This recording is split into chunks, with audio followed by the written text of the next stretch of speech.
गुरु दीक्षा देते हैं गुरु लोग। आज हम देखते हैं, हम इतनी परंपराओं में गए, तमाम जगह लोगों से मिले जुले, बात की,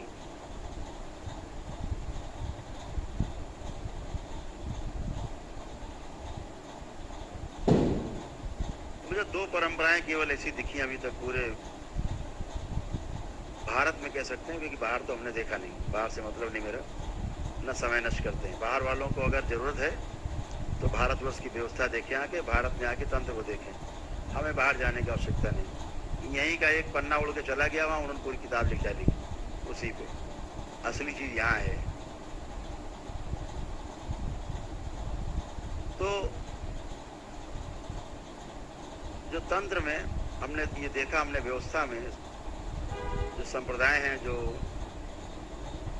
गुरु परंपराएं चल रही बड़ी बड़ी, केवल दो व्यवस्थाएं मैंने देखी हैं इस धरती पे, दो गुरु परंपराएं देखी हैं जो शुद्ध हैं।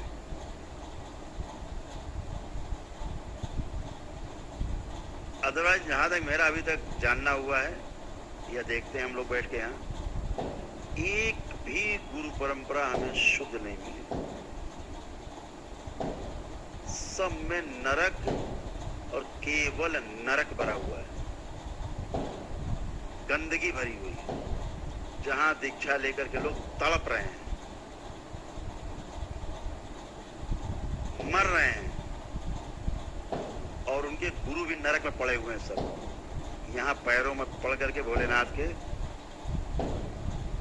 बार बार आग्रह करते हैं, चिल्लाते हैं, चीखते हैं कि मुक्ति मुक्ति मुक्ति, प्रेत योनि से मुक्ति दी जाए। प्रेत योनि फंसे पड़े। बड़े बड़े साधक हमने देखे, बड़े बड़े नाम, जो जितने नाम लिखे, बड़े बड़े नाम आपने पढ़े होंगे जीवनी किताबों में, सब नरक के बड़े तड़प रहे। और जब कभी हमारा उन जीवन से सामना आमना होता है, वो सारे जीवन है ही सृष्टि में, जब कभी मेरे सामने आते हैं, दरबार के सारे बच्चे जो सीख रहे हैं, समझ रहे हैं, वो भी सब देखते हैं। सबके पास दृष्टि है देखने की, जो दरबार ने दे रखी है इनकी दृष्टि, ये सब कैसे वो तड़पते हैं। जिनकी आप पूजा करते हैं, सुबह शाम आरती उतारते हैं, वो स्वयं तड़प रहे हैं।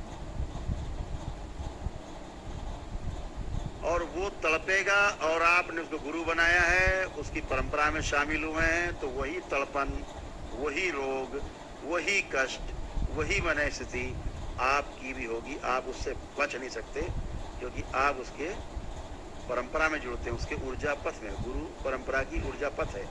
जैसे परिवार की परंपरा का ऊर्जा पथ है, ऐसे ही गुरु परंपरा का ऊर्जा पथ है। आज मैं देखता हूँ ये प्रक्रिया अपनाई ही नहीं जाती कहीं। जो अपने दरबार में आप देख रहे होंगे पहली बार, यहाँ ऐसा नहीं कि कोई भी चला आया मत दीक्षा ले ली, होता ऐसा यहाँ नहीं होता। चाहे ये हीरे पन्ने से मड़ के आ जाए, कोई दीक्षा नहीं मिलेगी। सबसे पहले शुद्धि, पहले पितरों की मुक्ति, फिर अपनी शुद्धि, सारी सिद्धि, सारी गंदगी जाए, सब गंदगी कटे, सारे रोग कटे, सब गंदगी कटे, मन स्थिति अच्छी हो, शरीर अच्छा हो, मन अच्छा हो, उसके बाद मंत्र दीक्षा मिलती है। वो भी कब? जब आपने डीएनए के ऊर्जा पथ से टूट के अलग हो जाते हो, अलग एक ऊर्जा पथ बन जाता है आपका, शुद्ध बिल्कुल। फिर आपको यहाँ दरबार की जो शुद्ध परंपरा, उससे जोड़ा जाता है। नहीं तो क्या होता है, अभी क्या हो रहा है परंपरा में, आप गए, बोले बैठ गए 1000 आदमी, बोले यहाँ सब लोग इकट्ठे बैठे, लो बांट दो सब में, सब दीक्षित हो गए, जाओ, एक एक झोला दे दिया, जाओ घर में जपो। अब हो गए दीक्षित, माला दे दी, जपो जाके जाइए। कोई बड़ा आदमी आ गया तो उसको अकेले बुला के क्यों नहीं दे दी दीक्षा, जाओ दीक्षित भक्त हो गया। सो नरक में जा रहे हैं, क्यों गए? उधर वो व्यक्ति परिवार की परंपरा से जुड़ा हुआ है, ऊर्जा पथ से, इधर आपने सड़ी हुई गुरु परंपरा से भी जोड़ दिया। इस पे जो बोझा था परिवार परंपरा का, पितरों की गंदगी का, उनमें है गुरु परंपरा की, गुरुओं की गंदगी का। तथा कथित गुरु घंटाल कहो उन्हें, जो मर गए, बड़ा बड़ा तिलक लगा के, गेरुआ पहन के बैठे हैं, बड़ा भारी त्रिपुंड, बड़े बड़े रुद्राज की माला धर के, सोना चांदी पहन के, बड़े बड़े कांड करके, वो भी लद गई परंपरा। अब डबल हो गई, अब आप पे भार हो गया गंदगी का दुगना। इसलिए देखा होगा दीक्षा लेने के बाद आदमी और ज्यादा तड़पता है और परेशान होता है। यहाँ आते हो क्या करते हैं? पहले आपकी गुरु परंपरा तोड़ते हैं, आपकी गंदी पूजा पाठ भंग करते हैं। रखे हो मूर्ति हनुमान जी की, बैठा प्रेत है उसमें, बैठे राक्षस है उसमें, दैत्य दानव। आप कान्हा जी पूज रहे हो, बैठे मुल्ला जी उसमें, हम मुल्ला जी पूज रहे, आपको पता ही नहीं। मुल्ला जी पूजा का के आप ही को टेढ़ा करे दे रहे हैं। रोज देखता हूँ बेवकूफ बने लोग घूम रहे हैं, हंसी आती है और तरस भी आता है देख करके, अज्ञानता। तो वो परंपराएं, दूषित परंपराएं और मनुष्य जाति को संकट में डाल रही हैं, क्योंकि परंपरा है वो। पीछे सड़े गले बैठे हैं लोग, सड़े गले गुरु अतृप्त, वही आपको हो जाना है। होना क्या चाहिए? जो दरबार में होता है। क्या होता है? आपको पहले परिवार परंपरा से तोड़ के अलग किया जाता है और गुरु परंपरा से फिर जोड़ा जाता है। आप संकल्प लेते हो ना, फिर गुरु परंपरा से बाबा के डीएनए से जोड़ा जाता है, फिर आपको दीक्षा मिलती है, तब आपको एक नया नाम मिलता है। अपने दरबारों में परंपरा है कि बाबा, पूजनी बाबा जी का जो नाम है पंडित श्री राधा रमण जी मिश्र है, तो स्त्रियाँ राधा लगा लेती है, पुरुष रमण लगा लेते हैं अपने नाम के साथ। हो गया नामकरण, ठीक है। तो अद्भुत ये है कि जो गंदगी है वो पीछा नहीं छोड़ती। दरबार क्या करता है? पहले परिवार परंपरा से तोड़ता है, फिर गुरु परंपरा से जोड़ता है। बगैर परिवार परंपरा से टूटे, उसके ऊर्जा पद से टूटे।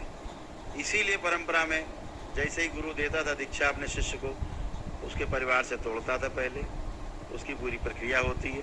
जब टूट जाता था तो फिर उसका एक नया नामकरण होता था, यानी नया जन्म हुआ। परिवार से गुरु परंपरा में आके नया जन्म हुआ, नया नाम मिला, और वहाँ फिर उसका जो सीखा है जीवन में उसको समझने का काम शुरू होता है। जो सूचनाएं थी उसके पास, उन सूचनाओं को अनुभव के आधार पर समझने का काम शुरू होता है गुरु परंपरा से।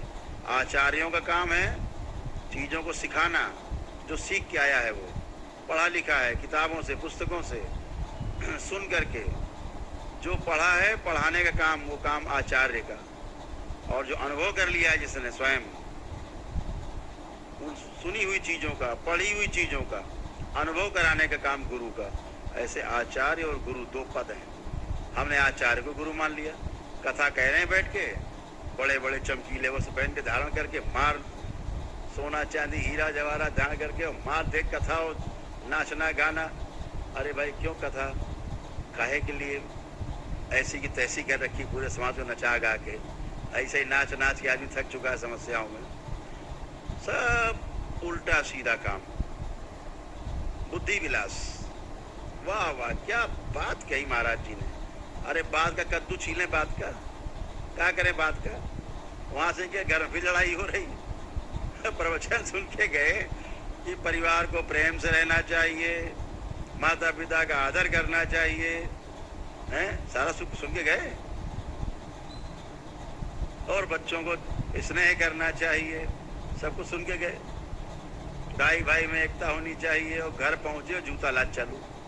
ऐसे प्रवचन का क्या करेंगे? प्रवचन का अर्थ क्या है पहले तो समझे ही नहीं। प्रवचन, प्रवचन का अर्थ हुआ प्रमाणित वचन, यानी अनुभव के आधार पे जो प्रमाणित हो गया हो व्यक्ति, वह व्यक्ति जो बोल रहा है उसको प्रवचन बोला गया। मैं गुड़ नहीं खाता हूं, अब आपको गुड़ खाने से समस्या हो रही तो मैं आपको रोक सकता हूं, मुझे अनुभव है। गुड़ खाया था, कष्ट हुआ था ये तो मैं कहूँगा नहीं भैया गुड़ मत खाना है, इसमें बड़ा दिक्कत है। ये अनुभव के आधार पर बात हो रही है। अब सुनी रखा है गुड़ खाने से दिक्कत, हाँ भैया गुड़ मत खाना, दिक्कत होती, कोई नहीं सुन रहा तुम्हारी। अनुभव से गुजरा हुआ है, तो जो बोल रहा है